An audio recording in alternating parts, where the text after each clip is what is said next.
ख्रिस्टलाई जय मसीह। आजको बाइबल अध्ययनमा पाल्नुहुने अगुवा गुरुबाहरू, विश्वासी जनहरू, ख्रिस्टी अभिवादन। आज पनि म तपाईहरुको समक्ष विश्वासीहरूको अधिकार भन्ने विषयमा यो श्रृङ्खलाबद्ध भागहरू प्रस्तुत गरिरहेको छु। हामीले बितेको भागमा राज्य व्यवस्था र विश्वासीको अधिकार भन्ने उपशीर्षकलाई लिएको थियौं, अर्थात् विश्वासीको अधिकार लागू हुन आउने, लागू गर्नुपर्ने, विश्वासीको अधिकारले काम गर्नुपर्ने ठाउँको रूपमा हामीले त्यसलाई लिएको थियौं। त्यो विश्वासीहरूले आफ्नो अधिकार अख्तियार चलाउँदा कहाँ काम गर्नुपर्ने हुन्छ त भन्दा त्यो चाहिँ व्यवस्थामा नै हो, राज्यमा हो। आज म त्यसकै क्रमिक विकासको रूपमा हाम्रो अधिकारको स्रोत जो आत्मिक स्रोत हो, जो परमेश्वरको वचनहरू हो, अनि त्यो वचन हाम्रो अधिकारको स्रोत चाहिँ परमेश्वरले त्यसको ढाँचा, त्यसको उद्देश्य तयार गर्दाखेरि राज्य व्यवस्थाको निम्ति नै गर्नुभएको थियो। किनभने जब परमेश्वरले पृथ्वी र पृथ्वीसँग जोडिएर आउने सबै थोक वस्तुहरूको सृष्टि गर्नुभयो, मानिसको सृष्टि गर्नुभयो र परमेश्वरको सृष्टिमाथि मानिसलाई काम गर्ने उद्देश्य दिनुभयो। अनि त्यो काम गर्ने उद्देश्य जो दियो, काम कसरी गर्नुपर्छ भन्ने कुरा पनि परमेश्वरको व्यवस्थामा मानिसहरूको निम्ति आयो। तर जब मानिस पतनमा पर्यो, आदम र हव्वा मानविकी रूपमा परमेश्वरको स्तरबाट तल झरे, पापमा परे, तब मानिसलाई आत्मिकी कठिनाई पर्न थाल्यो। मानिसको सामु धेरै चुनौती आयो। मानिसको सामु, मानव जातिको सामु आएको त्यो चुनौतीलाई पार गर्नको निम्ति परमेश्वरले फेरि मानिसहरूलाई सहायता दिन छोड्नु भएन।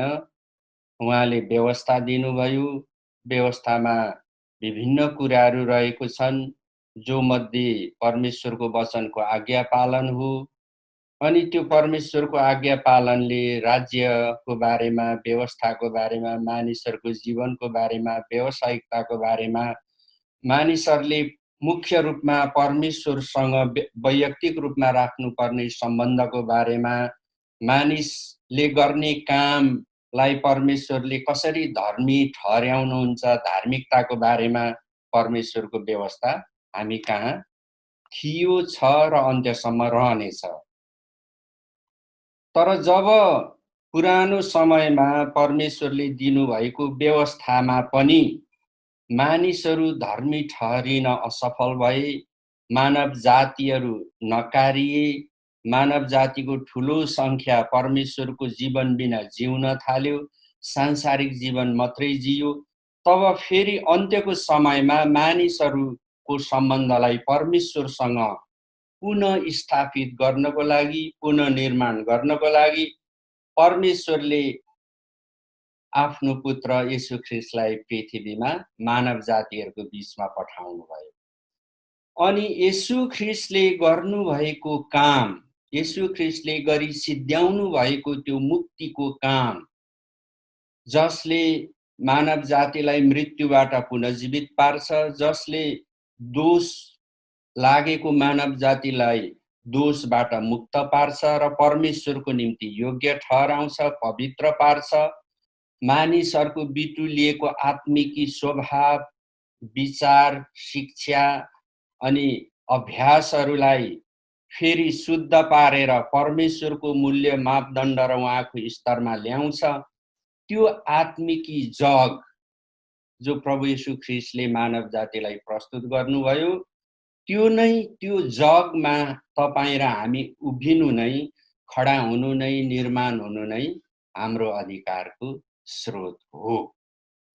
त्यो अधिकारको स्रोत म सुरुको भागदेखि तपाईहरुको समक्ष परमेश्वरको वचनमा जो राखिएको छ, देखाइएको छ, अनि परमेश्वरको इच्छा चाहिँ हामीले त्यो वचनमा भएको हाम्रो अधिकारको स्रोतहरूलाई जान्नु, बुझ्नु, हाम्रो जीवनमा त्यसलाई उपयोग गर्नु, हामी खडा हुनु, त्यसको मापदण्ड अनुसार चल्नु, जो परमेश्वरको सिद्ध इच्छा हो, त्यो कुरालाई हामी हरेकले हाम्रो जीवनमा अभ्यास गर्नुपर्छ, ताकि हामीले परमेश्वरको अधिकार पुनः पाउन सकौँ, खडा रहन सकौँ र विजयी जीवन जिउन सकौँ। अब यो आत्मिकी जग जो हो, जो हाम्रो अधिकारको स्रोत हो, यो चाहिँ प्रियहरू आत्मिकी शक्ति चाहिँ निजी हुन्छ अनि प्राय आत्मिकी शक्ति व्यक्तिबाट बाहिर जाने स्वभावको आत्मिकी शक्तिहरू हुन्छ। तर हाम्रो अधिकारको स्रोत जो आत्मिकी शक्ति हो, त्यसलाई चाहिँ हामीले बाहिरी संसारमा सांसारिक तरिकाले मानविक हिसाबले मानिसहरूको दल बनाएर, सङ्गठन बनाएर, मानिसहरूको सङ्घ संस्थाहरू बनाएर भौतिक रूपले काम गर्दाखेरि हामीले आत्मिक निर्माण चाहिँ गर्न सक्दैनौँ। यदि हामीले ख्रिस्चियनहरूको कुनै समूह बनायौँ, दल बनायौँ अथवा कुनै काम गर्ने उद्देश्य राखेर मानविकी शक्तिहरू तयार गर्यौँ भने र त्यो काम चाहिँ हाम्रो आत्मिक निर्माणबाट भएको छैन भने के हुन्छ भन्दाखेरि प्राय जसो मानविकी भौतिकी क्षेत्रमा मानविकी सङ्घ संस्था सङ्गठनको हिसाबले मात्रै त्यो कुरालाई लियौँ भने के हुन्छ, त्यस्ता सङ्घ संस्था अनि त्यस्ता समूहहरूको बिचमा परस्पर प्रतिस्पर्धा बढी हुन्छ अनि परस्पर विरोधी कुराहरू पक्षहरू मात्र त्यसले जन्माउँछ। अहिले हाम्रो गाउँघरमा, हाम्रो सहरमा, हाम्रो देशमा प्रशस्त इसाई मण्डलीहरू छन्। ती सबै इसाई मण्डलीहरू वास्तवमा मानिसहरूको आत्मिक जग निर्माण गर्ने परमेश्वरको एउटा पवित्र स्थलको रूपमा छन्। यदि हामीले त्यसलाई त्यस हिसाबले नलिएर त्यो मण्डलीमा भएको गुरुबाहरू, अगुवाहरूको वैयक्तिक काम र त्यो मण्डलीसँग उनीहरूको प्रतिष्ठा, मर्यादा र स्तरलाई मात्रै जोड्यौँ भने के हुन्छ, त्यो पनि मानवीय सङ्गठन जस्तो मात्रै हुन्छ अनि त्यसमा प्रतिस्पर्धा हुन्छ अनि त्यसमा परस्पर विरोधीहरू कुराहरू आउँछन् अनि हाम्रो मण्डलीहरू आखिरमा गएर मानव समूहको एउटा सङ्गठन जस्तो, सङ्घ जस्तो, कुनै एउटा उद्देश्यको समूह जस्तो मात्रै हुन्छ। तर हाम्रो मण्डलीहरू त के हो, मानिस जातिहरूको बिचमा आत्मिकी निर्माण गर्ने, त्यो आत्मिकी जग बनाउने परमेश्वरको पवित्र शिक्षणशाला हो, पवित्र मन्दिर हो, परमेश्वरको मण्डली हो। त्यो हुन हामीलाई खाँचो छ। त्यसै कारण तर यसो भयो भन्दैमा अब आत्मिक निर्माणमा बनिएका मानिसहरू जो पनि छन्, ती मानिसहरूको विचारले, त्यो मानिसहरूको अभिमतले भन्नाले उनीहरूको मतले, उनीहरूको विचारले उत्पन्न गरेको जति पनि कामहरू छ, असल कामहरू, विकासको कामहरू, निर्माणको कामहरू, मानवताको भलाइ हुने कामहरू, मानिसको सर्वाङ्गीण विकास हुने कामहरू, त्यो आत्मिक निर्माणको जगमा बनिएका मानिसहरूको अभिमतले, उनीहरूको विचारले, उनीहरूको एकै मतोले यदि त्यस्तो कुराहरू निर्माण भयो भने चाहिँ त्यो चाहिँ के हुन्छ, त्यसले संसारमा नै लामो समयसँग परिवर्तनहरू ल्याउन सक्छ, धेरै परिवर्तन ल्याउन सक्छ। तर यदि असल कुरा चाहिँ आफ्नो समुदायको लागि मात्रै, आफ्नो पहिचानको निम्ति मात्रै भयो भने त्यसले असल कार्य गर्न सक्दैन। म तपाईलाई हिजो आज चलिरहेको एउटा उदाहरण प्रस्तुत गर्न चाहन्छु। केही समयअघि भारतको नयाँ दिल्लीमा मुस्लिम बहुल क्षेत्रहरूमा हिन्दू अतिवादीहरू आएर आक्रमण गरे, घरहरू भत्काए, आगो लगाइदिए, पसलहरू नाश भयो, मानिसको नाश भयो, कारहरू जले, जनजीवन धेरै कठिन भयो, त्रस्त भयो। जब संसारले यो कुरालाई थाहा पायो, अमेरिका लगायत टर्की, पाकिस्तान अनि पश्चिमा देशहरू, अरू पनि एसियाली मुलुकहरू, त्यहाँको सरकारले पनि यो कुराको आलोचना गर्यो। ती देशमा भएका मानिसहरूको समुदायहरूले पनि यो चाहिँ मानवता विरोधी कार्य हो, अन्याय हो। मानिसहरूलाई धर्मको हिसाबमा भेदभाव गरिनु हुँदैन, जातिको हिसाबमा भेदभाव गरिनु हुँदैन, रङ्गको हिसाबमा मानिसहरू भेदभावमा पर्नु हुँदैन। देशको, राज्यको, सरकारको प्रमुख दायित्व चाहिँ त्यहाँ भएका मानिसहरूको, जनताहरूको सुरक्षा गर्नु हो। र यो कुरामा भारत सरकार असक्षम देखिएको छ भन्ने किसिमको टीका टिप्पणी र आलोचनाहरू चारैतिरबाट आइरहेछ। अब त्यो टीका टिप्पणी र आलोचना गर्नेहरूमध्ये मजाको कुरा चाहिँ के छ भने, टर्की भन्ने देशको राष्ट्रपति अर्दोनान भन्ने जो हुनुहुन्छ, उहाँले पनि यो भारतमा भएको, दिल्लीमा भएको, मुस्लिमहरूको विरुद्धमा भएको त्यो घटनाको उहाँले पनि विरोध गर्नुभयो। के भन्नुभयो? त्यहाँ चाहिँ मुस्लिम बहुल क्षेत्रमा हिन्दू अतिवादीहरूले जो सर्वनाश गरिरहेछन् र सरकारले सुरक्षा गरेको छैन, यो चाहिँ मानवता विरोधी कार्य हो भनेर उहाँले भन्नुभयो। अब यहाँ मजाको कुरा चाहिँ के छ भने नि, टर्की भन्ने देश जो केही भाग एसिया र केही भाग युरोपमा पर्छ, जो चाहिँ शक्तिशाली देश पनि हो, अनि पुरानो समयमा त अटोमन इम्पायर हैन, अटोमन त्यस्तो त साम्राज्यै फैलिएको थियो। अनि त्यो देशमा पनि वास्तवमा हेर्नु भने के भइरहेको छ भन्दा, पुरानो समयमा त्यहाँको महाराजाले, सम्राटले बनाउनु भएको हागिया सोफिया चर्च, जुन चर्च भवन एउटा मात्रै नभएर त्यो क्षेत्रमा धेरै भवनहरू र मुख्य भवन छ।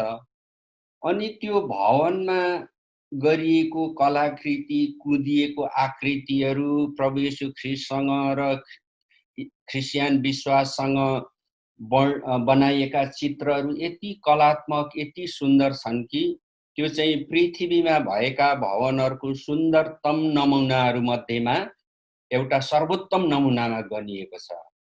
अनि संयुक्त राष्ट्र सङ्घको निकाय युनेस्कोले पनि त्यसको सुरक्षा गर्नुपर्छ भन्ने किसिमको त्यसलाई एउटा विश्व सम्पदा सूचीमा राखिएको छ। जो चाहिँ पहिला चर्च थियो, इसाईहरूको आराधना गर्ने परमेश्वरको मन्दिर थियो, त्यसलाई राष्ट्रपति अर्दोगानले अहिले मस्जिदमा बदलिदिनु भयो। उहाँले पनि त्यहाँ इसाईहरूप्रति, अरू अल्पसङ्ख्यक मानिसहरूप्रति भेदभावकै काम गरिरहनु भएको छ।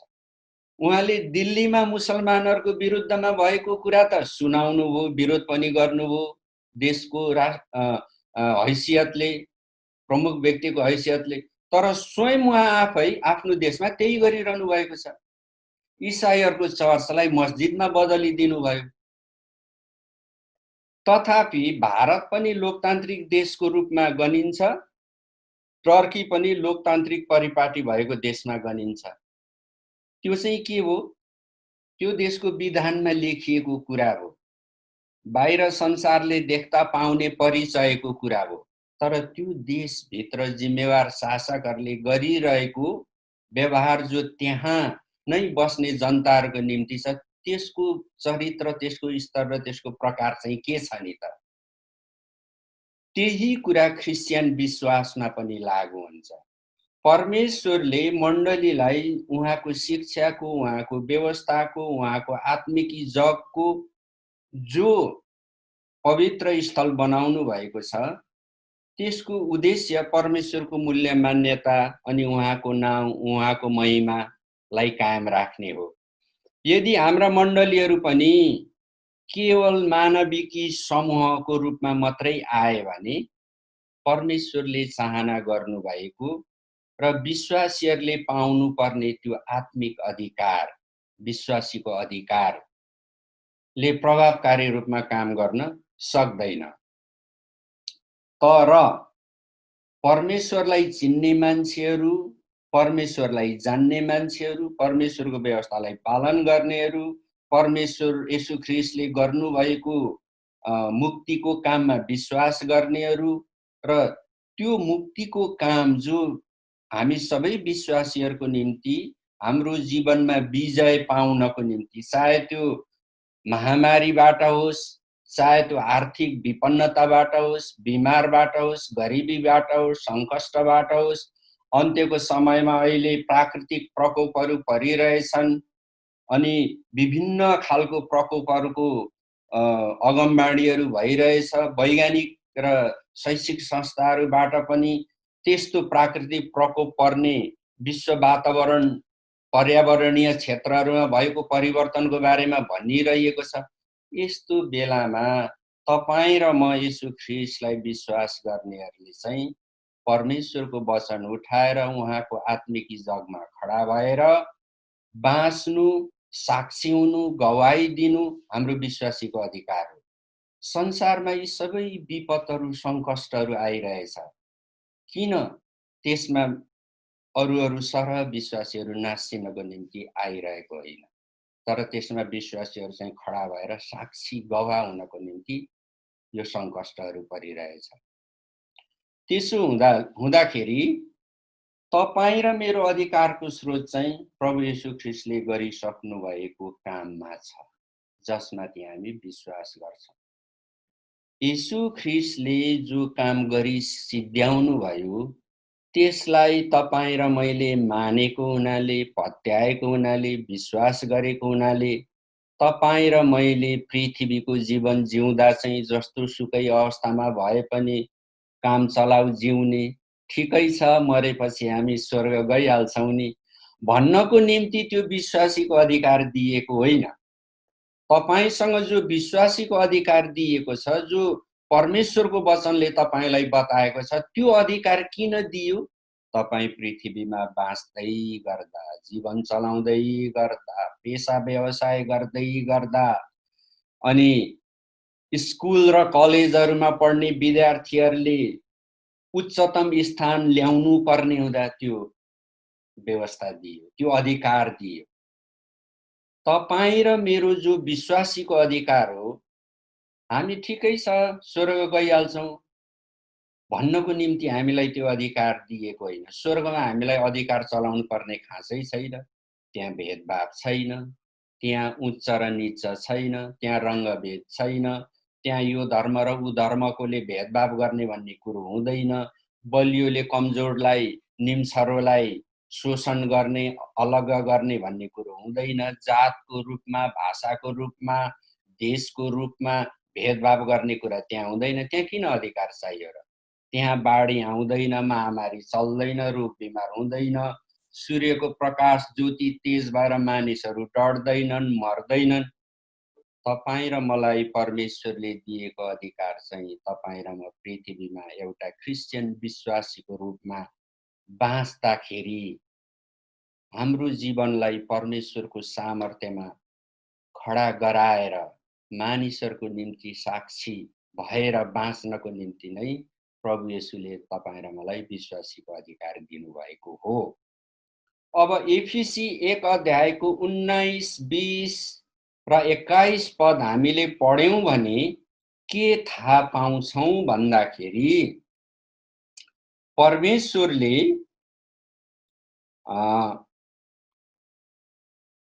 विश्वास गर्नेहरूको निम्ति जो शक्ति दिनुभएको छ नि, तपाईँ र म विश्वासीले वचनमा दिएको जो शक्ति पाएको छौं, त्यो शक्ति पाउनको निम्ति परमेश्वरले एउटा निश्चित काम गर्नुभयो, निश्चित आत्मिकी कामहरू गर्नुभयो।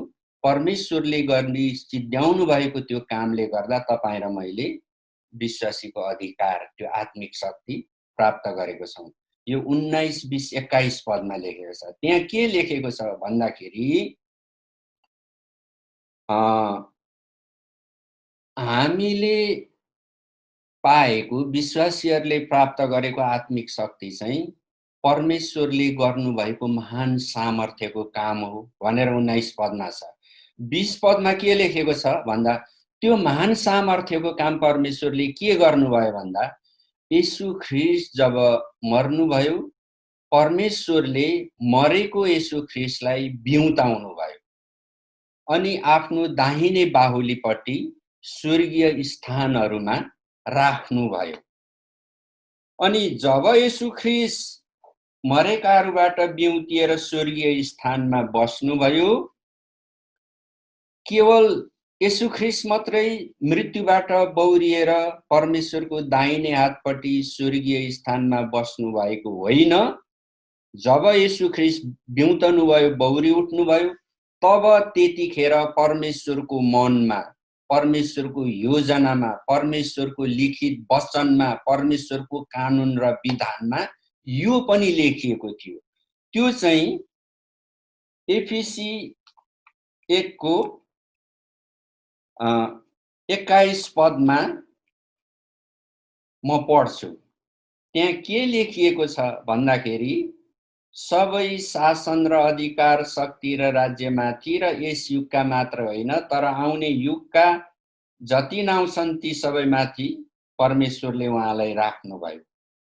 अब एफिसी 2 को 6 मा पढ्दाखेरि के देखिन्छ भने, जब येशू ख्रीष्ट सबै शक्तिमा, अधिकारमा, शासनमा मुख्य राजा, महाराजाको रूपमा रहनुभयो। अनि एफिसी 2 को 6 पदमा लेखेको छ, त्यतिखेर येशूलाई विश्वास गर्ने पृथ्वीका मानव जातिहरूलाई पनि जो पापमा मरेका थिए, पाप स्वभावमा मरेका थिए, तिनीहरूलाई पनि त्यो पाप स्वभावमा मरेको आत्मिकी अवस्थाबाट, तिनीहरूलाई पनि त्यो मृत्युबाट बौरी उठाएर विश्वास गर्नेहरूलाई परमेश्वरले आफ्नो दाहिने बाहुलीपट्टि स्वर्गीय स्थानहरूमा येशू ख्रीष्टसँगै बसाउनु भयो भनेको छ एफिसी 2 को 6 मा। अब कलसी 1 को 13 र 14 पदमा पढ्नु भयो भने पनि यही वचन छ। त्यहाँ पनि के भनेको छ, परमेश्वरले मानिसहरूलाई संसारको राज्यबाट छुटकारा गराएर आफ्नो प्रिय पुत्र येशू ख्रीष्टको राज्यमा राख्नुभयो। अनि येशू ख्रीष्टसँग स्वर्गीय स्थानहरूमा साझै उत्तराधिकार बनाउनु भयो भनेर वचनहरूमा छ। यसको अर्थ के हो? जब येशू ख्रीष्ट कल्वरी क्रुसमा मर्नुभयो, अनि गाडिनुभयो, अनि तेस्रो दिन बिउतिनुभयो, येशू ख्रीष्ट जीवनमा बौरी उठेको हुनाले, बौरी उठ्दा चाहिँ येशू ख्रीष्टसँग के थियो? पृथ्वीमाथि सबै शासन, अधिकार, शक्ति येशू ख्रीष्टको हातमा थियो। पृथ्वीमाथि है, पृथ्वीको व्यवस्थामाथि, सृष्टिमाथि। त्यति मात्रै नभएर जब पृथ्वीको उमेर सिद्धिन्छ, पृथ्वीको महाविनाश हुन्छ, त्यसपछि जब अनन्त जीवनमा हामी सबै प्रवेश गर्छौं, त्यो समयमा पनि हरेक नाउँमाथि येशू ख्रीष्ट नै महाराजाधिराज हुनुहुन्छ। अहिलेको युग र समयको निम्ति र आउने युग र समयको निम्ति भन्नुको अर्थ, आउने युग भन्नाले अनन्त स्वर्गीय जीवनको व्यवस्थामा पनि येशू ख्रीष्ट नै सर्वोच्च हुनुहुन्छ। उहाँ महाराजाधिराज हुनुहुन्छ, उहाँ राजा हुनुहुन्छ। त्यसैले अब यहाँ तपाईं र मैले विश्वास गर्ने कुरा यहाँनिर आउँछ है, हो कि? एफिसी 2 को 6 मा अघि मैले जे भने नि, येशू मात्रै मृत्युबाट बौरेर स्वर्गीय स्थानमा महाराजाको रूपमा, सर्वशक्तिमानको रूपमा बसाइनु भएन। तपाईं र म पनि, जति पनि पृथ्वीभरि येशूलाई विश्वास गर्ने विश्वासीहरू छौं, हामी पनि त्यो अवस्थाबाट, त्यो मरेको अवस्थाबाट, मृत्युको अवस्थाबाट बौरी उठाइएर स्वर्गीय स्थानमै बसाएका छौं। भन्नुको अर्थ, येशूलाई विश्वास गरेको कारण तपाईं र मैले मुक्ति मात्रै पाएको छैनौं, पृथ्वीमा रहँदा बस्दा र पृथ्वीमा हाम्रो विरुद्धमा आपद विपदहरू, खेदो सतावटहरू आइपर्दा त्यसमाथि विजय पाउने शक्ति पनि पाएका छौं भन्ने अर्थ हो यो। केवल मुक्ति होइन, तर सफल जीवन जिउनको निम्ति चाहिने शक्ति पनि पाएका छौं भन्ने। यहाँनिर विश्वासको भाग आउँछ। अब यही कुरा हो, यो आत्मिकी कुरा हो। तपाईँ हामीलाई सामान्यतः कस्तो लाग्छ भने पृथ्वीमा देखिएको व्यवस्था, सरकार अनि पृथ्वीमा भएको व्यापार, पृथ्वीमा भएको चलनमा हामी सहभागी हुनु पाउँदा, हामीले त्यो पाउँदाखेरि मेरो अधिकार भयो भन्ने हुन्छ। अब यो विश्वास भनेको के हो? आत्मिकी जगत, नदेखिने कुरा, त्यो आत्मिकी जगत हो। अनि त्यो आत्मिकी जगतमा परमेश्वर पनि हुनुहुन्छ अनि परमेश्वरले नै त्यो जगत तयार गर्नुभयो र बाइबलको लिखित वचन चाहिँ त्यो जगतमा परमेश्वरले के व्यवस्था गर्नुभएको छ भनेर देखिने शरीर पाएका तपाईँ र हामीले देखिने बाइबलमा लेखिएको वचन पढेर नदेखिने जगतमा तपाईँ र मेरो निम्ति राखिएको असल कुराहरू, अधिकार, शक्ति, शासन, आशिष, त्यो कुरालाई विश्वास गर्ने भनेको के हो? हाम्रो हृदयले ग्रहण गर्ने, हाम्रो समाजमा त्यो कुरालाई ल्याउने, यो आत्मिकी प्रक्रिया हो। विश्वासको एउटा पक्ष हो, एउटा भाग हो कि? अनि अब मैले अघि भने तपाईँलाई नदेखिने कुरा भने, यो त्यति धेरै नदेखिने कुरा पनि होइन। अलिकति शिक्षाको ज्ञान विज्ञानको कुरा यहाँ गर्नु उपयुक्त हुन्छ जस्तो मलाई लाग्यो। परमेश्वरले आत्मिकी जगत नदेखिने ठाउँमा हाम्रो निम्ति राखेको असल कुराहरूको ज्ञान त हामीलाई परमेश्वरको वचन, जो लिखित वचन हो बाइबलमा छ, पढ्यौँ, थाहा पायौँ। त्यसमा मात्रै सीमित नराखेर अरू हाम्रो ज्ञानको क्षेत्रमा, हाम्रो समझको क्षेत्रमा त्यो कुरा साँचो हो है, बाइबलमा लेखिएको वचन साँचो हो, विश्वास गर भनेर हामीलाई केही न्यून रूपमा बुझाउनको निम्ति बितेको हजारौं र लाखौं वर्षमा शिक्षा क्षेत्रमा विषय वस्तुहरू विकास भएर गएको छ। म तपाईलाई भन्छु एउटा मनोविज्ञान। मनोविज्ञान के हो? आत्मिकी क्षेत्रमा परमेश्वरले राखेको कुराहरूलाई शिक्षाको हिसाबले पक्रिनु, सकारात्मक रूपमा पक्रिनु, मनमा परेको तनावहरू, गाँठोहरू, भूलहरू, भ्रमहरूलाई केलाउनु मनोविज्ञान त्यो हो। म त बाइबल पढ्दा कहिलेकाहीँ मनोविज्ञान पढे जस्तो लागिरहेको हुन्छ। किनभने मानिसमा भएको त्यो पापले जन्माएको, पाप स्वभावमा हुर्केको बढेको जो जटिलता हुन्छ नि, मनको जटिलता हो, त्यो जटिलतालाई मान्छेले थाहा पाउने गरी खोल्नको निम्ति मनोविज्ञान भन्ने शिक्षा संसारमा छ। त्यो मानिसको भलाइको निम्ति परमेश्वरले ल्याउनु, त्यहाँ परमेश्वर हुनुहुन्छ। अब अर्को कुरा, ज्योतिष शास्त्र सुन्नुभएको छ नि, ज्योतिष शास्त्र, अङ्ग्रेजीमा त्यो विषयलाई एस्ट्रोलोजी भनिन्छ। त्यो एस्ट्रोलोजी पुरै विज्ञान पनि हो र विज्ञान र आत्मिकी क्षेत्रका विश्वास मिसिएको त्यो एउटा विधा पनि हो, त्यो एउटा सब्जेक्ट पनि हो, विषय हो। त्यसमा पनि परमेश्वरले आत्मिकी जगतमा भएको कुराहरू मानिसले बुझ्नको निम्ति ल्याउनु भएको छ। अब अर्को विषय भन्छु, क्वान्टम फिजिक्स। क्वान्टम फिजिक्समा अहिले निरन्तर प्रगति भइरहेको छ। क्वान्टम फिजिक्सको मुख्य काम के हो? म तपाईलाई सरल शब्दमा भन्छु, परमेश्वरको सृष्टिमा नदेखिएका कुराहरूलाई, अर्थात् परमेश्वरको गति र नियमलाई देखिने तपाईँ र म जस्ता मानिसले अक्षर पढेर देख्न सक्नको लागि, बुझ्न सक्नको लागि क्वान्टम फिजिक्स भन्ने साइन्स, क्वान्टम फिजिक्स विज्ञान अहिले पढाइ भइरहेछ, त्यसमाथि काम भइरहेछ। त्यसमा थोरै मानिसहरू छन्, अरू शिक्षाको अरू विभागमा जस्तो धेरै मानिसहरू छैनन्, तर त्यो काम गरिरहेछ। त्यसको उद्देश्य के हो? परमेश्वरलाई मानिसहरूको बीचमा शिक्षा विज्ञानको माध्यमले उपस्थित गराउनु नै हो। त्यसो हुँदाखेरि प्रियहरू, तपाईले आफ्नो हृदयमा र आफ्नो समाजमा एकदम जति तपाईं सक्नुहुन्छ त्यति तपाईंले ठान्नुहोस्। तपाईंलाई परमेश्वरले आत्मिकी क्षेत्रमा तपाईं विश्वासीको अधिकार राखिदिनु भएको छ। त्यो चाहिँ शासन गर्नु। शासन कहाँ गर्ने? तपाईंको क्षेत्रमा। तपाईंको क्षेत्र भनेको के हो?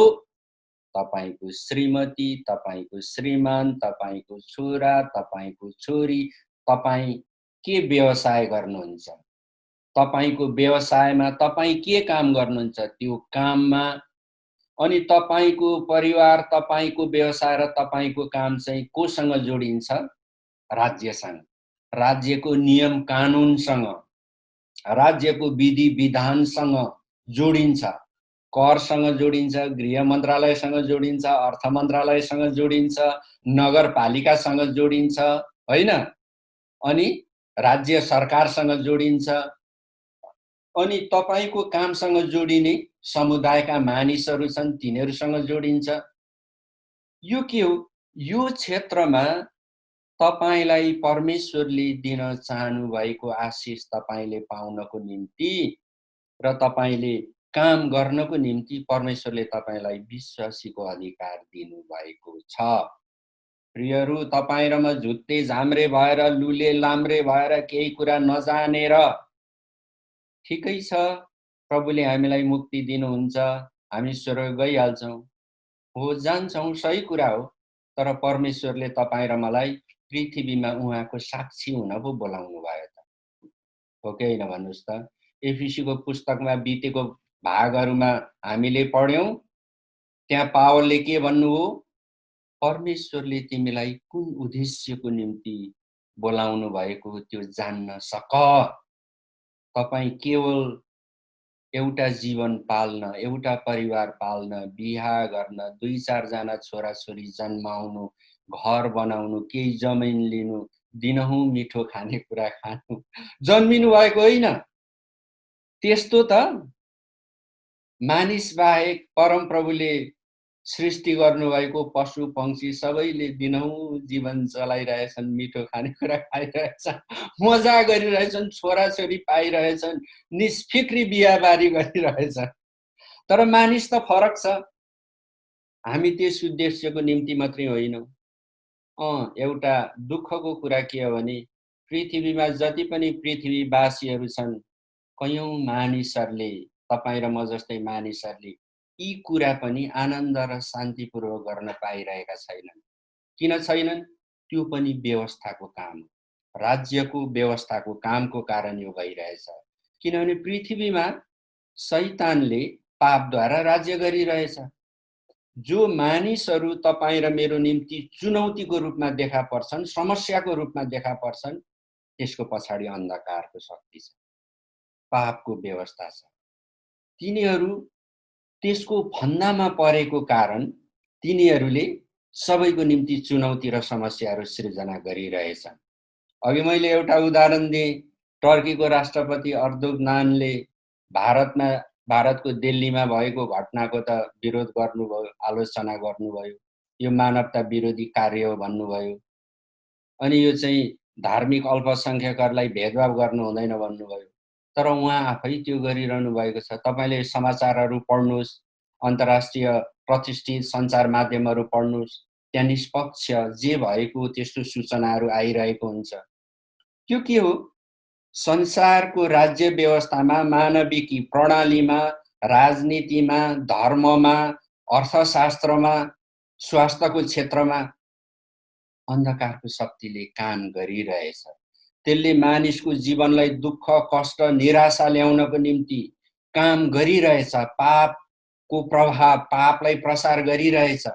त्यसै कारण तपाईं र हामीले अनि तपाईं र हाम्रो मण्डलीले संसारमा रहँदा बस्दा चुनौती भोग्नुपर्छ, समस्या भोग्नुपर्छ।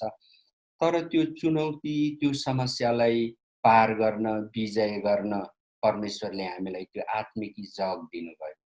अनि त्यो आत्मिकी जगमा हामी उभिएर हामी विजय पाउँछौँ। हामी विजय पाउनुको अर्थ कहिल्यै पनि अर्को पक्ष हार्नु, अर्को पक्ष नाश हुनु भन्ने होइन। कोरिन्थीको पुस्तकमा लेखिएको छ, ज्ञानहरू टलेर जान्छ, बिति जान्छ, पुरानो हुन्छ, थोत्रिन्छ, नयाँ कुरा आउँछ। अगमबाणीहरू पुरा भएर जान्छन्, तर प्रेम चाहिँ सदा सर्वदै रहिरहन्छ।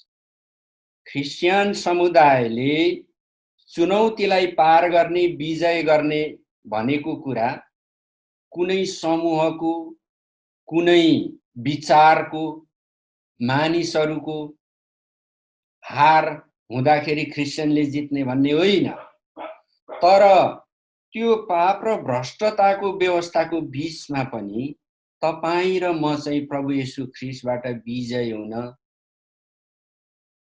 सफल हुन हाम्रो निम्ति व्यवस्था छ। तपाईँ र मेरो व्यवस्था के हो?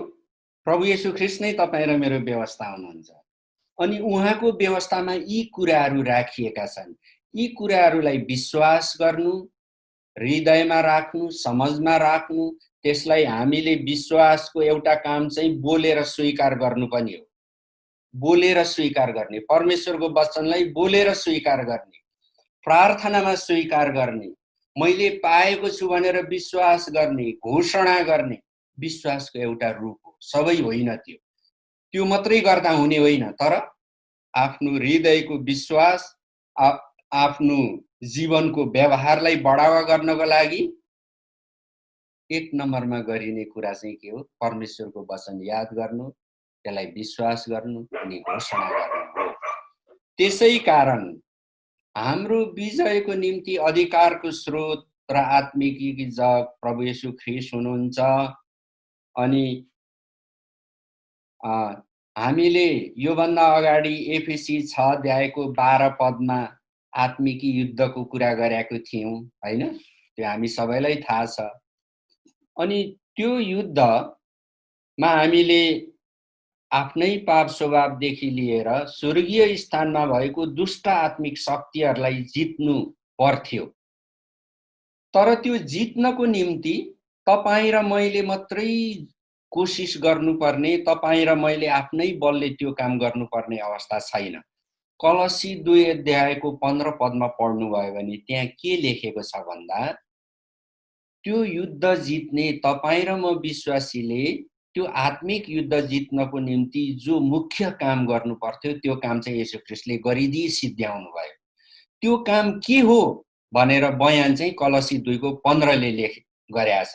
त्यहाँ यस्तो लेखेको छ, उहाँले भन्नाले येशू ख्रिस्टले प्रधानताहरू र शक्तिहरूलाई निशस्त्र पारी ती सबैमाथि क्रुसमा विजय प्राप्त गर्नुभयो र तिनलाई खुल्लम खुल्ला तमासा बनाइदिनु भयो। कसरी तमासा बनाउनु भयो भन्दा, येशू ख्रिस्टको मृत्यु, येशू ख्रिस्टको गडाई र येशू ख्रिस्टको पुनरुत्थानको शक्तिले शैतान हार्यो।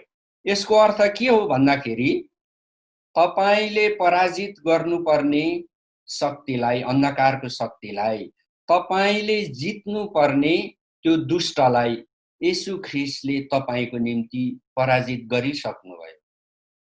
तपाईको विरुद्धमा आउने अन्धकारको शक्तिलाई येशू ख्रिस्टले ध्वस्त पारिसक्नुभयो। तपाईलाई हानि गर्न आउने अन्धकारको शक्तिलाई येशू ख्रिस्टले धज्जी उडाइसक्नुभयो। अर्थात् मूल रूपमा येशू ख्रिस्टले यो काम गरिसक्नु भएको छ। तपाईँ र मैले गर्ने बाँकी रहेको काम के हो? परमेश्वरको यो वचनलाई विश्वास गर्ने, स्वीकार गर्ने, घोषणा गर्ने। तपाईले आफ्नो समस्याको निम्ति, चुनौतीको निम्ति भन्नुहोस्। कलसी 2 को 15, येशू ख्रिस्टले मेरो विरुद्धको दुष्टलाई, अन्धकारको शक्तिलाई पराजित गर्नुभयो, ध्वस्त पार्नुभयो, धज्जी उडाउनु भएको छ। म विजयमा खडा भएको छु अनि म मेरो चुनौतीलाई म पार गर्दैछु। मैले सफलता पाउँदैछु, निश्चय नै पाइसकेको छु। मैले सफलता पाएको निम्ति प्रभु येशू तपाईलाई धन्यवाद। हो, तपाईले सफलता पाउनु भएको छैन, अझै पनि तपाईँ समस्यामा जेलिनु भएको छ, दिनदिनै पीडा, कष्ट, तनाव भोगिरहनु भएको छ। त्यो तपाईको अहिलेको अवस्था हो। तर तपाईसँग विश्वासीको अधिकार भएको हुनाले यो अवस्थामा तपाईँ नासिनु पर्दैन। यो अवस्था भएर तपाईँ नष्ट हुनु पर्दैन, सिद्धिनु पर्दैन। यो अवस्था भएर सिद्धिने, नासिनेहरू त विश्वास नगर्नेहरू हुन्, संसारको मानिसहरू हुन्। परमेश्वरले आफ्ना मानिसलाई नासिन, सिद्धिन, बिलाउन दिनुहुन्न। तर त्यसको सट्टामा तपाईँ र मलाई चाहिँ यो अधिकार दिनुभयो। त्यो थाहा गर्नु, विश्वास गर्नु, घोषणा गर्नु तपाईँ र मेरो काम हो। अब यो सबै कुरामा लागु हुन्छ। यदि तपाईँको छोरा तपाईँलाई लाग्छ कि मेरो छोराले मलाई आज्ञा पालन गरिरहेको छैन, परिवारको सल्लाहमा चलिरहेको छैन, प्रभु येशू ख्रीष्टको मार्ग निर्देशन पालन गरिरहेको छैन, चुनौती भयो, मेरो छोरीले पढाइमा ध्यान दिइरहेको छैन, मेरो छोरी पढाइमा कम प्रतिस्पर्धी छ अथवा सुस्त छ, यो तपाईँको चुनौती, तपाईँ बाबुआमाको चुनौती हो। तपाईँको अगाडि यो चुनौती छ। तपाईँले यो भन्न सक्नुहुन्न, ठुलो भएको छ, खानु दिएको छ, लाउनु दिएको छ, पकेट खर्च दिएको छ, मेरो छोराछोरी उनीहरूको खुसी अनुसार जेसुकै होस्। त्यो होइन, बाइबलले त्यो भन्दैन।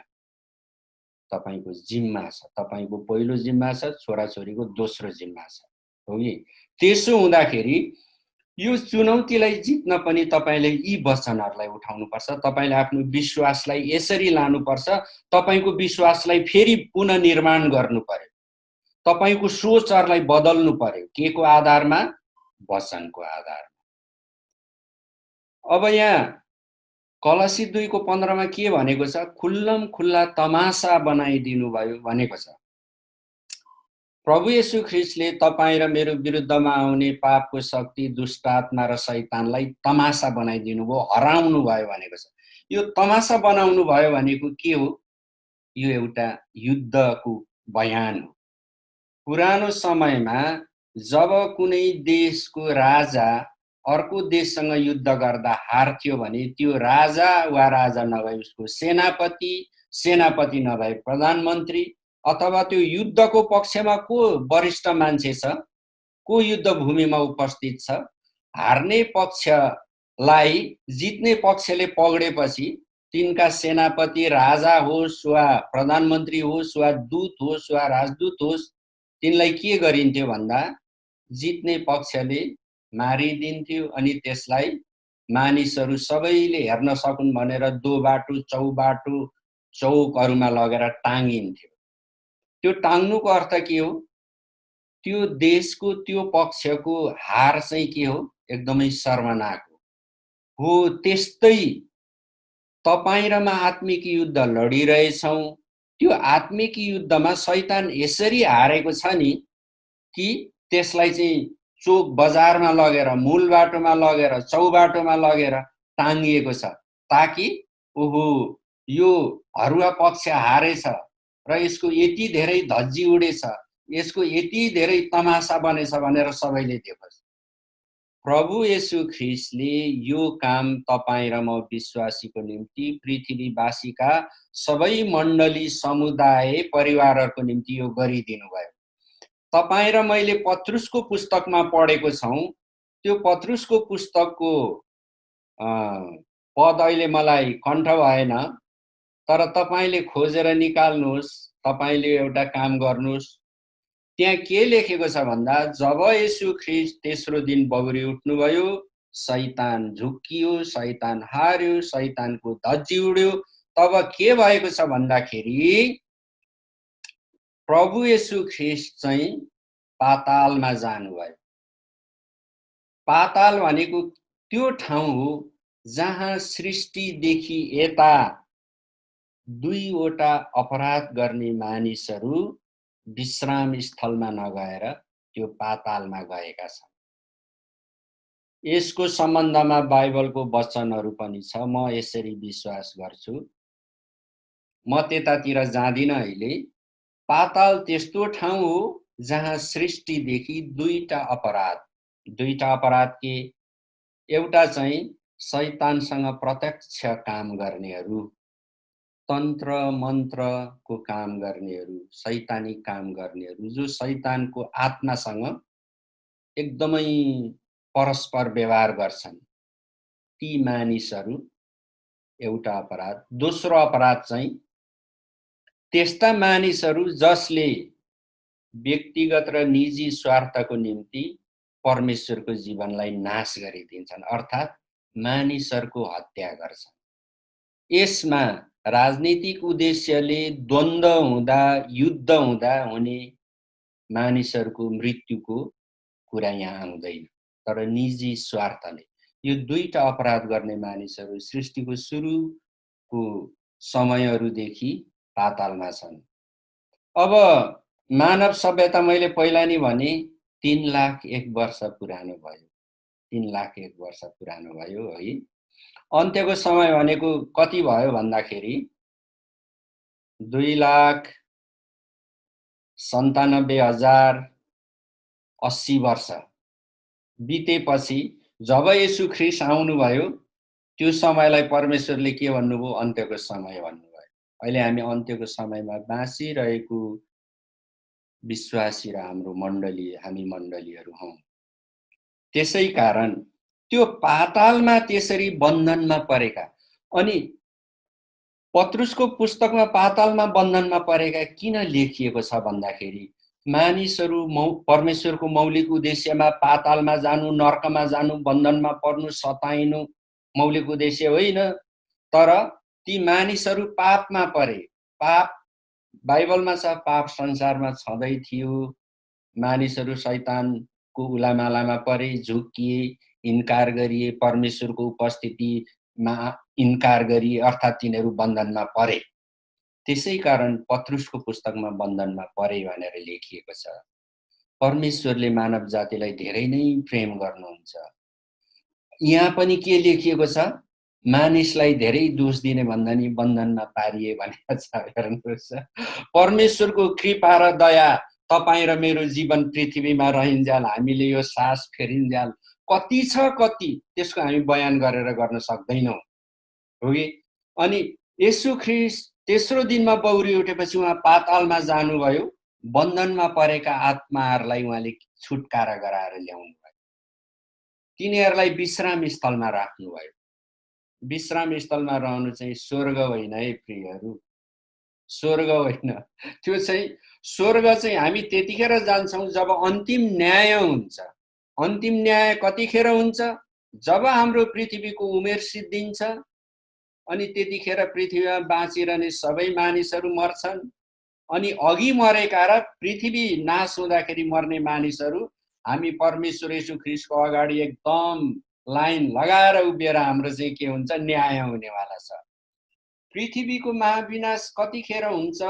तिथि मितिमा होइन, तर पर्यावरण सम्बन्धी अध्ययन गर्ने, भूमण्डलीय तापमानको सम्बन्धमा अध्ययन गर्ने विज्ञानले भनेको कुराहरू मैले अन्त्यको समय, अगमबाणी र हाम्रो समझ भन्ने भाग 1 देखि भाग 13 सम्म जो बाइबल अध्ययन प्रस्तुत गरे त्यहाँ कुनै भागमा छ। तपाईलाई त्यो बारेमा बुझ्नु मन लाग्यो भने त्यहाँ जानुहोस्। त्यहाँ के लेखिएको छ कि हामी बसिरहेको पृथ्वीको महाविनाश कुन अवस्थामा हुन्छ भन्ने त्यहाँ स्पष्टसँग बताइएको छ। त्यसो हुँदा येशू ख्रीष्टले शैतानलाई यति धेरै हराउनु भयो, यति धेरै धज्जी उडाउनु भयो नि, शैतानको बन्धनमा परेका, पातालमा इन्कार गरिएका मानिसहरूलाई पनि केही उद्धार गरिदिनु भयो। किन यो घटना किन घट्यो, किन घटाइयो भन्दा शैतानलाई परमेश्वरले कति धेरै आफ्नो पाइताला मुनि पुच्याउनु भएको छ भन्ने कुरा विश्वासीहरूलाई बुझाउनको निम्ति बाइबलमा लेखेको छ, शान्तिको परमेश्वरले निश्चय नै तिम्रो पाइताला मुनि शैतानलाई कुच्याउनु हुनेछ। तिम्रो पाइताला भनेको तपाईँ र म, येशू ख्रीष्टलाई विश्वास गर्ने, पृथ्वीमा बसोबास गर्ने सबै विश्वासीहरू। त्यो कुनै मण्डलीको गुरुबाहरू, एकदम आत्मिकी दान वरदान भएका मानिसहरू मात्रै होइन, आश्चर्य कर्म गर्नेहरू मात्रै होइन, शिक्षा दिनेहरू मात्रै होइन, हामीले पृथ्वीको मूल्य र मापदण्डमा ठहराएका उच्च स्थानका मानिसहरू होइन। यसुलाई विश्वास गर, साधारण छ, सहज छ। तपाईँ र म विश्वास गर्ने हौ, परमेश्वरले हाम्रो पाइताला मुनि शैतानको टाउको कुच्याउनु भएको छ भन्नुको अर्थ त्यहाँ तपाईको विश्वासीको अधिकारको भाग राखिएको छ भनेको। बाइबलमा कयौं वचनहरू छन् जसले तपाईँ र म विश्वास गर्नेको अधिकार छ भन्ने कुरालाई एकदमै प्रमाणित गर्छ। प्रमाणित नगर्ने को चाहिँ हौ? हामी विश्वासीहरू, हाम्रो हृदय, हाम्रो समाज वचनमाथिको हाम्रो ज्ञान कमी चाहिँ यहाँनिर छ, तर परमेश्वरले दिएको कुरामा चाहिँ कुनै कमी छैन। अब एउटा मुख्य सवाल तपाईँ र मेरो अगाडि खडा छ। त्यो खडा के छ भन्दा, येशू ख्रीष्टले प्राप्त गरिसक्नु भएको त्यो विजय, प्राप्त भइसकेको विजयलाई तपाईँ र मैले, तपाईँ र मेरो निजी जीवनमा, हाम्रो सरोकारमा, हाम्रो खाँचोमा, हाम्रो सापेक्षतामा भन्नाले, हाम्रो जीवनको सापेक्षता भन्नाले, तपाईँ इलेक्ट्रोनिकको व्यापारी हुनुहुन्छ, तपाईँ कम्प्युटर साइन्सको इन्जिनियर हुनुहुन्छ भने तपाईँले विजय पाउनुपर्ने कुरा, तपाईँले बेहोर्नुपर्ने चुनौती र समस्या त्यही विषयसँग सम्बन्धित हुन्छ। तपाईँ कुनै नगरको अध्यक्ष हुनुहुन्छ, तपाईँ कुनै दलको कार्यकर्ता हुनुहुन्छ, राजनीतिक दलको नेता हुनुहुन्छ भने तपाईँले बेहोर्नुपर्ने समस्याहरू, खाँचोहरू, चुनौतीहरू पनि त्यसै अनुसारको हुन्छ। परमेश्वरले सबै मानिसलाई सबै क्षेत्रमा राख्नु भएको छ। हाम्रा क्रिस्चियन विश्वासीहरू जीवनको सबै क्षेत्रमा छन्। आर्थिक, राजनीतिक, सामाजिक, ऐतिहासिक, हैन, वैज्ञानिक, शैक्षिक सबै क्षेत्रमा। त्यहाँ हाम्रो विश्वासीहरूले अधिकारलाई थाहा गरेर परमेश्वरको साक्षी हुने, परमेश्वरको मूल्य र मापदण्डको व्यवस्था उनीहरूको निजी पेशा, व्यवसाय, काम र सेवकाईमा ल्याउने, सेवकाईमा त्यो मूल्य मान्यता ल्याउने, अनि त्यो क्षेत्रमा राजनीति, सामाजिक, आर्थिक क्षेत्रमा परमेश्वरको मूल्य मान्यता स्थापित गराउने, निर्णय गराउने, त्यो मूल्य त्यहाँ स्थापित हुन काम गर्ने, त्यो काम गर्दा विजय हुने, त्यो कुरा परमेश्वरले विश्वासीहरूको निम्ति राखिदिनु भएको हो। अब मुख्य सवाल यही हो, त्यसलाई हामीले कसरी पाउने त? अहिले म तपाईलाई यो वचनको यो विषयको चर्चा गरिरहेको छु नि। मैले पनि निजी रूपमा मैले चाहेको सबै क्षेत्रमा यो प्रभु येशू ख्रीष्टले प्राप्त गरी सिद्ध्याइसक्नु भएको विजयलाई मैले मेरै जीवनमा पनि मैले चाहेको सबै क्षेत्रमा स्थापित गर्न र विजय पाउन म पनि सङ्घर्षरत नै छु। अहिले पनि म युद्ध गरिरहेको छु। म आत्मिक क्षेत्रमै छु। मैले पाइसकेको छैन, तर मलाई थाहा छ म निश्चय नै पाउँछु, किनभने त्यो स्थान परमेश्वरले विश्वास गर्नेले नै राखिदिनु भएको। अनि हामी लिने भन्दा पनि, हामी आशिष लिने, शक्ति लिने, अधिकार लिने भन्दा पनि दिनको निम्ति परमेश्वरको प्रयत्न चाहिँ के छ? हाम्रो प्रयत्नभन्दा बढी छ। परमेश्वर जहिले उपस्थित हुनुहुन्छ, जहिले उहाँ दिन चाहनुहुन्छ। कयौं बाइबलमा तपाईले वचन पढ्नुभएको छ, पुरानो नियममा तपाईले पढ्नुभयो होला, म तँलाई पुच्छार होइन शिर बनाउँछु, त मेरो निम्ति लाग्ने र तीखो हतियार हुनेछस्। परमेश्वरको इच्छा छ, परमेश्वरको इच्छा छ।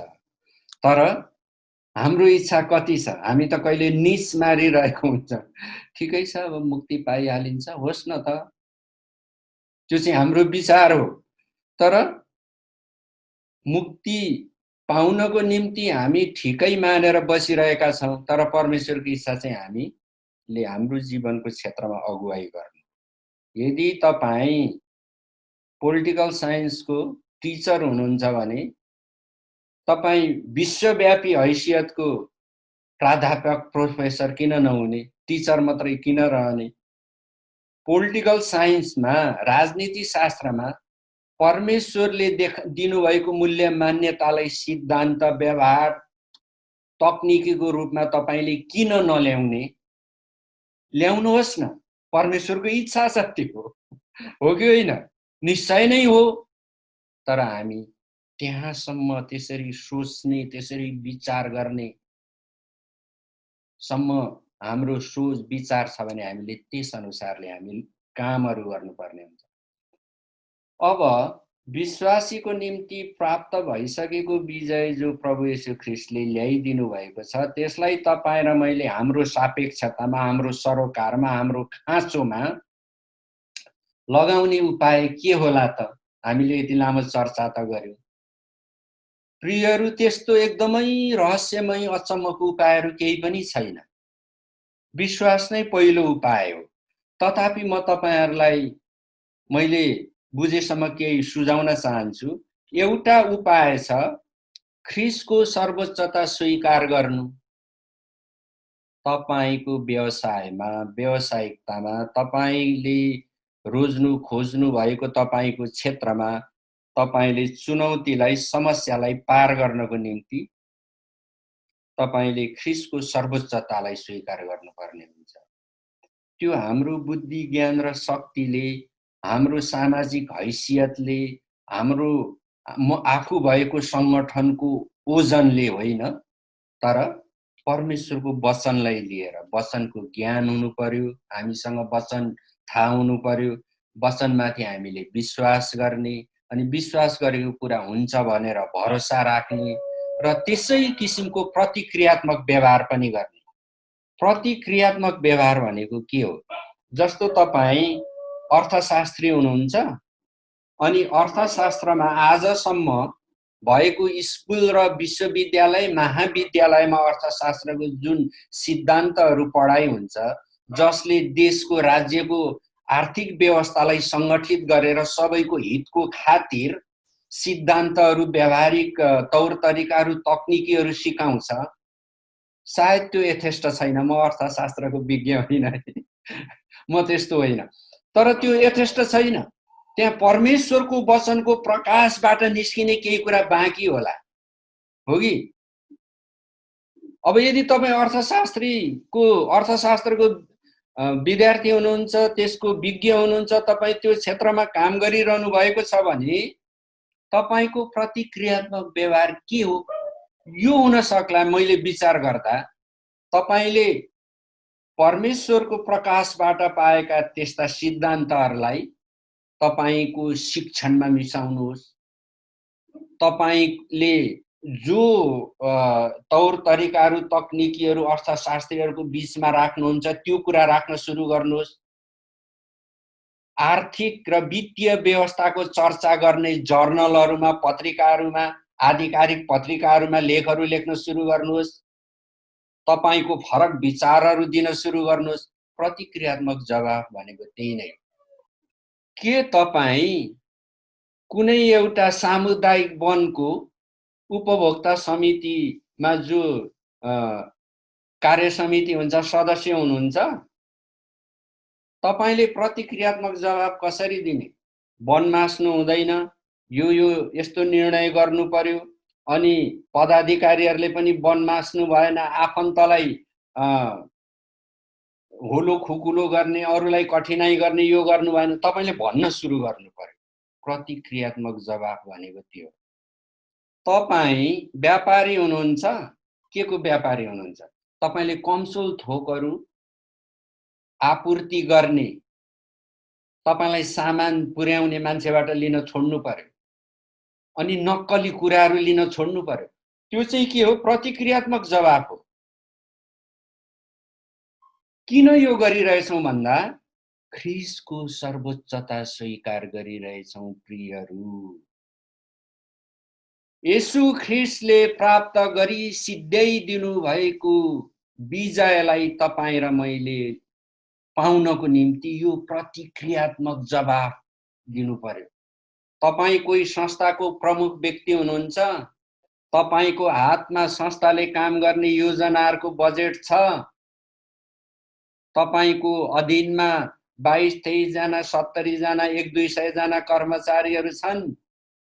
तपाईले त्यहाँ परमेश्वरको प्रतिक्रियात्मक जवाफ दिन सुरु गर्नुहोस्। अहिलेदेखि, आजैदेखि गरिहाल्नुपर्छ। प्रतिक्रियात्मक जवाफ चाहिँ त्यो। त्यो प्रतिक्रियात्मक जवाफ दिनु भनेको के हो? ख्रीष्टको सर्वोच्चतालाई स्वीकार गर्नु हो। यदि तपाईँ र मैले आफ्नै सजिलो अनुसार, अनुकूलता अनुसार, आफ्नो इच्छा अनुसार, आफूलाई मन परे अनुसार गर्दैछौँ भने त्यो ख्रीष्टको सर्वोच्चता हो। अब अर्को बुँदा म तपाईलाई भन्छु आज्ञा पालन। अब आज्ञा पालन के हो? हामी सबै क्रिस्चियनलाई थाहा छ आज्ञा पालन। हामीले त्यसमा धेरै चर्चै गर्नु पर्दैन। बाइबलमा विधिहरू दिइएको छ, त्यो विधि दिएको पुरानो समयमा इस्राएलीहरूलाई मात्रै होइन, पृथ्वीकै सबै मानिसलाई परमेश्वरले विधिहरू दिनुभएको थियो। त्यो विधि किन दियो? धर्मी ठहरिनको निम्ति। पृथ्वीमा भएका मानिसहरू परमेश्वरको सामुन्ने धर्मी ठहरिन सक्नको निम्ति तिनीहरूलाई विधि दियो। विधिले के देखाउँथ्यो? विधिले के देखाउँछ भन्दा मानिसभित्र भएको परमेश्वरले राख्नु भएको आत्माले त्यो मानिसलाई दिने चेतना, विवेक, बुद्धि नअल्मलियोस् भनेर त्यो विधि दिएको थियो।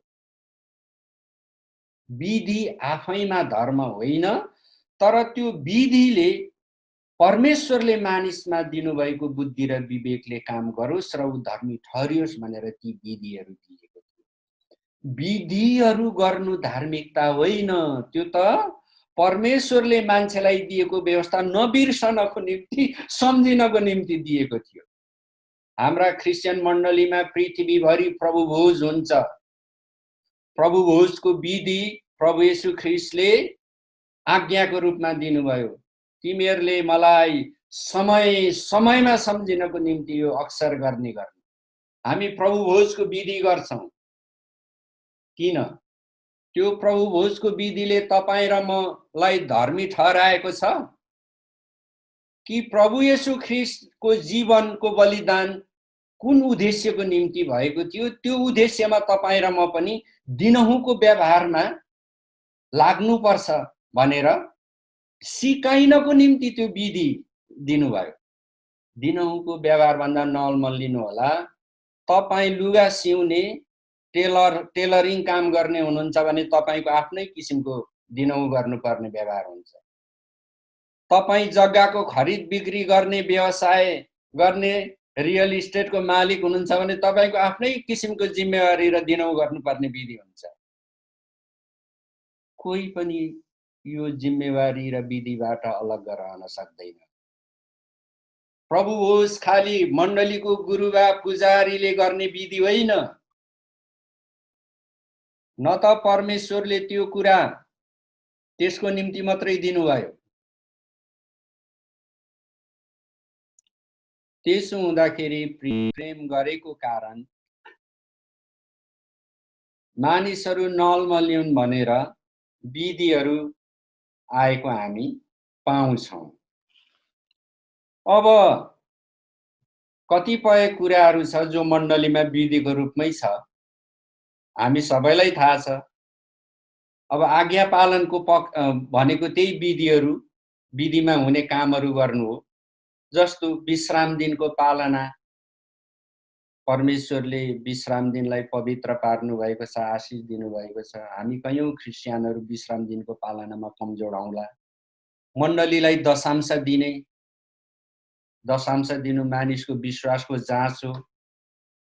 हामी क्रिस्चियन भएको कयौं वर्ष भयो, 10, 12, 15, 20, 25, प्रत्येक वर्ष हामी फेल भइरहेको छौं कि पास भइरहेको छौं। अब बाइबल अध्ययन गर्न हामी के गर्छौं?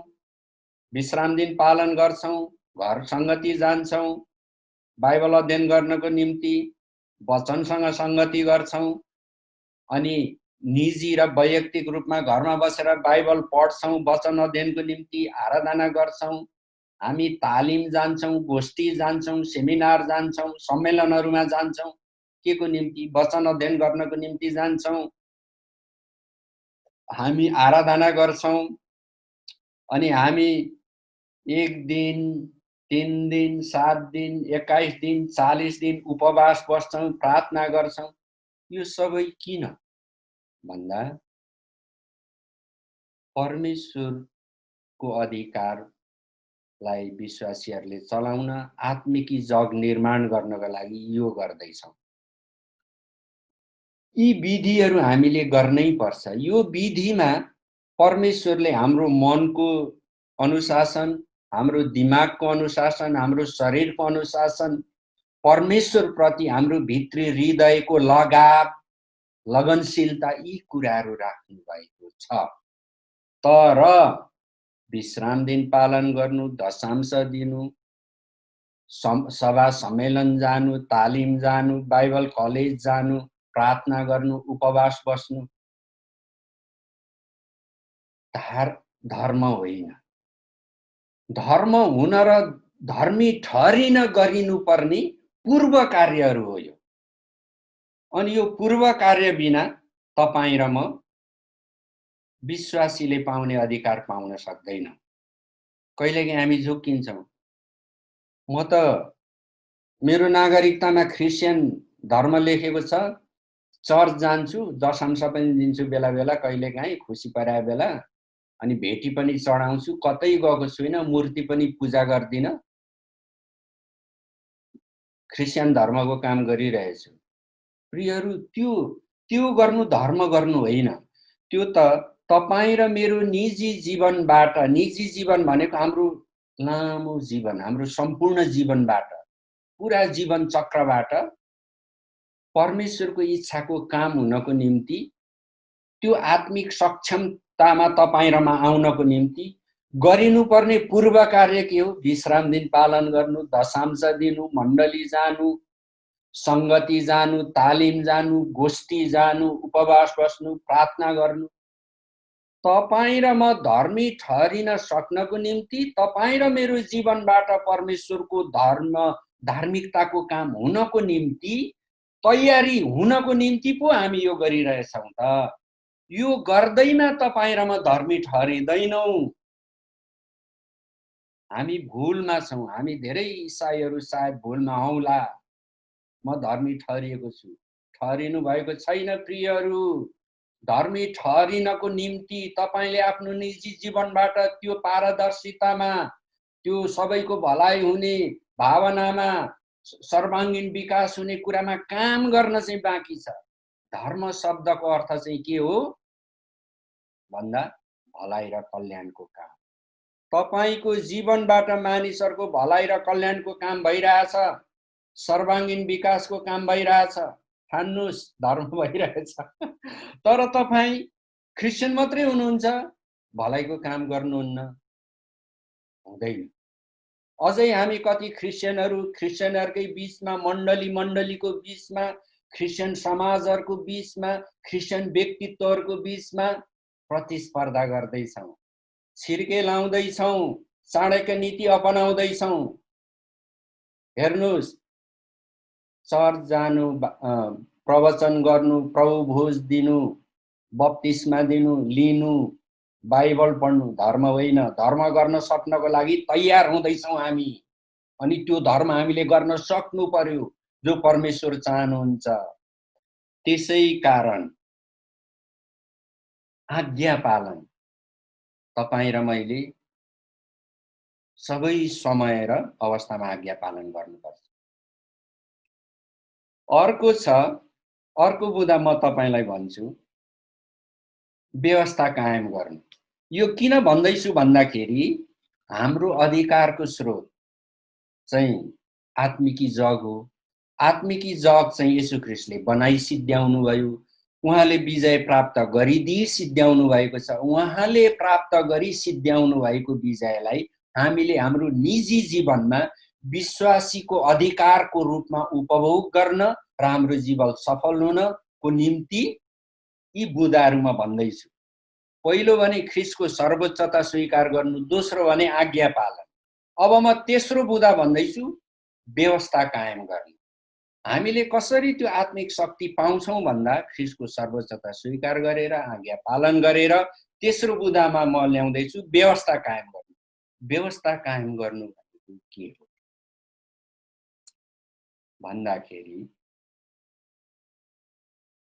यसको सरल अर्थ चाहिँ यही हुन्छ, तपाईंले गर्ने काममा, तपाईंको पेशा र व्यवसायमा, तपाईंको सेवकाईमा परमेश्वरको मूल्य र मान्यता कायम भएर जानु। हामी अगुवाहरू, गुरुबाहरू हाम्रो मण्डली ठुलो बनाउन चाहन्छौँ। एकजना गुरुबाले मलाई भन्नुभएको थियो, भाइ हामीले कति काम गर्यौं, कति ठुलो काम गर्यौं, त्यो पनि असल कुरा हो, तर कसरी गर्यौं चाहिँ जिम्मेवारपूर्ण कुरा हो। हामीले ठुलो काम गर्यौं असल कुरा हो, तर कसरी गर्यौं, कुन प्रकारले गर्यौं, त्यो ठुलो कुरा हामीले कसरी प्राप्त गर्यौं, त्यो त्यो कसरी भन्ने कुरामा रणनीति आउँछ। रणनीति भनेको कुनै पनि युद्ध जित्नको निम्ति, सफलता पाउनको निम्ति अपनाइएका तौर तरिकाहरू। हामीले ठुलो काम त गर्यौं, तर हाम्रो रणनीति चाहिँ परमेश्वरको वचनसँग मिल्ने किसिमको छ कि के कुरासँग मिल्ने छ, त्यो चाहिँ के हो? व्यवस्था कायम गर्नु। जब तपाईं र मैले व्यवस्था कायम गर्छौं भने तपाईं र मसँग भएका पहिलो त परिवारका हाम्रा छोरा छोरी, दाजु भाइ, दिदी बहिनी, दोस्रो त्यहाँभन्दा अलिकति पर्तिर हामीसँगै काम गर्ने तपाईं र म भन्दा अलिक तल्लो स्तरका तहका काम गर्नेहरू, हाम्रो सहकर्मीहरू, कर्मचारीहरू भनौँ अथवा जे भनौँ, हामीसँगै सेवा गर्नेहरू, सहायकहरू, तिनीहरूले तपाईं र मैले कायम गरेको व्यवस्था अध्ययन गरिरहेको हुन्छन्, देखिरहेको हुन्छन्, उनीहरूले त्यो सिक्छन्। परमेश्वरको उद्देश्य पृथ्वीमा स्वर्गको राज्य जस्तै राज्य ल्याउनु, तर हामी धेरै क्रिस्चियनहरू व्यवस्था कायम गर्नमा चुकेको हुनाले हाम्रो ठुलो काम, ठुलो उद्देश्य प्राप्त गर्दा व्यवस्था कायम नभएको हुनाले तपाईं र म मात्र एकदम अगाडि पुग्यौं, पर अगाडि पुग्यौं, व्यवस्था पुगेन। तपाईं र मैले नाम कमायौं अगाडि पुगेर, तर हामीसँग भएका मानिसहरू, हामीलाई देख्ने मानिसहरू त्यो व्यवस्थामा निर्माण भएनन्, तिनीहरूमा त्यो संस्कार आएन। अनि तपाईं र मेरो जीवन सिद्धिएपछि तपाईं र मैले गरेको कामको प्रभाव सबै सिद्धिएर गयो, त्यसलाई कसैले अगाडि बढाएन। तर एउटा महत्त्वपूर्ण कुरा चाहिँ के हो? व्यवस्था कायम गर्नु। अब अर्को कुरा म तपाईलाई भन्न चाहन्छु, राज्य, पराक्रम र महिमा परमेश्वरको हो भन्ने कुरालाई तपाईको हृदयले, तपाईको समझले सम्पूर्ण रूपमा 100% भन्दिनँ, 1000% भन्छु, 1000% तपाईं र मैले राज्य, पराक्रम र महिमा परमेश्वरको हो भन्ने सत्यलाई हामीले लिएको हुनुपर्छ। राज्य परमेश्वरको, सबै सृष्टि परमेश्वरको, सृष्टिमा हुने सबै कुराहरू परमेश्वरको राज्य हो। तपाईं र म के हौं? परमेश्वरका सह उत्तराधिकारीहरू हौं। तपाईं र म सेवकहरू हौं, दासहरू हौं। येशू ख्रीष्टले एकचोटि एउटा उदाहरण दिनुभयो, अनि एउटा फरिसी आयो, उसले भन्यो, हेर्नुहोस्, म तपाईलाई सधैँ दशांश दिन्छु, पहिलो फल ल्याउँछु, भेटी चढाउँछु, दिनमा यतिचोटि प्रार्थना गर्छु, म यो खादिनँ, त्यो छुदिनँ, म शुद्ध पवित्र छु भन्यो। अनि एउटा कर उठाउने आयो, अनि त्यसले भन्यो, प्रभु म पापी छु, मलाई क्षमा गर्नुहोस्, म मेरो हृदयको ध्येय तपाईमा बनाउँछु भन्यो। अनि येशूले भन्नुभयो, सबैभन्दा बढी धार्मिक ठहरिएर यो भयो। त्यो फरिसी जो समाजको आँखामा, राज्यको आँखामा, व्यवस्थाको आँखामा मुख्य मान्छे थियो, उच्च हैसियतको थियो, त्यसले आफैलाई स्थापित गर्यो। हरेक कुरामा उसले आफूलाई अग्रपंक्तिमा राख्यो। त्यहाँ परमेश्वरको ठाउँ थिएन, उसले आफैलाई राख्यो हरेक कुरामा। तर यो एउटा मान्छे, उसले आफूलाई राखेन, परमेश्वरलाई स्थान दियो। त्यो आत्मिकता, त्यो ध्येय, त्यो परादृष्टि, तपाईको त्यो भावना तपाईको हृदय र समझको क्षेत्रमा हामीले हुनुपर्छ। तपाई र मैले यो कुरालाई राख्नुपर्छ। यदि तपाई र म यो कुराले, यो भावना, यो समझ, यो वचनको अधीनमा भयौं भने हाम्रो जीवनले व्यवस्था कायम गर्छ, निश्चय नै गर्छ। हामीसँग हुनेहरूले हामीबाट सिक्छन्। अघि मैले भने पहिला परिवारका सदस्यले, त्यसपछि हाम्रा सहकर्मीहरूले, त्यसपछि अरूहरूले। येशूले चाहनु भएको चाहिँ यो। तर त्यसमा हाम्रो पराक्रम र हाम्रै नाम राख्ने होडबाजीमा लाग्यौं भने त कहिलेकाहीँ हामीले हाम्रो सगोत्री दाजुभाइलाई, परिवारकै मानिसलाई, अनि ख्रिस्चियन मण्डलीहरूलाई नै, अरू गुरुबाहरूलाई नै, ख्रिस्चियन सेवकहरूलाई नै हामीले चोट पुर्याइरहेको हुन्छ। किनभने हामी अस्वस्थ प्रतिस्पर्धामा हुन्छौँ। हाम्रो समाज, हाम्रो मानविकी सङ्गठन, हाम्रो मण्डली चाहिँ के हुन्छ, मानविकी आधारमा मात्रै चलिरहेको हुन्छ। किन? त्यहाँ जे पनि काम गरिन्छ हामीले आफ्नो पराक्रमको रूपमा लिन्छौँ, अनि जे पनि फल फल्छ त्यो हाम्रो नाउँको निम्ति हुन्छ, गनिन्छ। तर राज्य, पराक्रम र महिमा चाहिँ परमेश्वरको। पृथ्वीमा हुने हजारौं लाखौं कामहरू परमेश्वरको सृष्टिमा दिएको काम हो भनेदेखि ख्रिस्चियन सेवकहरूले परमेश्वरको मण्डलीको सेवकाईमा गर्ने काम त कति गुना परमेश्वरको महिमाको निम्ति हो, त्यसको त कुनै हिसाबै सायद गर्न सकिँदैन होला। त्यसै कारण तपाईं एक ख्रिस्चियन व्यक्तिगत रूपमा आफ्नो सपना पूरा गर्न चाहनुहुन्छ, उद्देश्य पूरा गर्न चाहनुहुन्छ, हाम्रो सरोकार र हाम्रो खाँचो कहिले अल्पकालीन हुन्छ, कहिले दीर्घकालीन हुन्छ, कहिलेकाहीँ हामी लामो सपना देख्छौँ, पुस्ता पुस्तापछि हुन आउने कुराहरूको सपना देख्छौँ। तपाईले पनि त्यस्तो सपनाहरू देख्नुभयो होला। कहिलेकाहीँ म आफैले गरेको काममा पुस्ता पुस्तामा पुर्याउने सपनाहरू देखिरहेको हुन्छु र म हाम्रो ख्रिस्चियनहरू, अगुवाहरू, गुरुबाहरूलाई त्यो कुरा बताइरहेको हुन्छु। रात सिद्धिने बित्तिकै, भोलिपल्ट उज्यालो हुने बित्तिकै तपाईँ र म तारा भइहाल्ने, स्टार भइहाल्ने त्यो होइन। तर तपाईँ र मैले जे कुराको सुरुवात गर्छौँ त्यो कुरा पुस्तापछि हुन्छ। बाइबलमा दिएको छ, बाइबलमा उदाहरण छ, बितेको पुस्ताहरूले परम प्रभुमा राखेको भक्तिले, विश्वासले आउँदो पुस्ताहरूमा परमेश्वरले कस्तो महान कामहरू गर्ने। त्यो कुरा तपाईँ र मेरो हेक्कामा हुनुपर्छ, मनमा हुनुपर्छ, विचारमा हुनुपर्छ, तपाईँ र मेरो सोचमा हुनुपर्छ, व्यवहारमा हुनुपर्छ। त्यसै कारण तपाईँ र मलाई परमेश्वरले सक्षमता दिनुभएको छ, सफलता दिनुभएको छ। तपाईँ र म परमेश्वर येशू ख्रिस्टले निर्माण गर्नुभएको आत्मिकी जगमा खडा छौँ। तपाईँ र मैले हासिल गर्नुपर्ने विजय र सफलता परमेश्वर येशू ख्रिस्टले कल्भरी क्रुसमा प्राप्त गरिदिई सिद्ध्याउनु भयो। तर त्यसलाई तपाईँ र मैले हाम्रो निजी जीवनमा कार्यान्वयन गर्ने कुराहरूमा त्यो समयमा तपाईँ र म छौँ।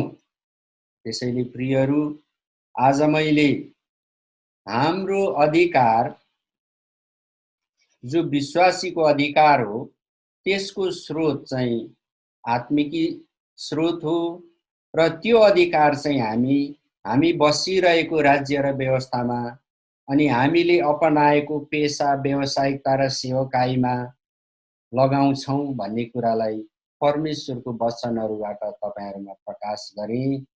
तपाईहरु सबै सहभागीहरूलाई धन्यवाद दिन्छु। तपाईहरुको केही जिज्ञासा भए मलाई सोध्न खोज्न पनि सक्नुहुन्छ। आउनुहोस् हामी प्रभुलाई धन्यवाद दिएर यसलाई आजको बाइबल अध्ययनलाई अन्त्य गर्नेछौँ।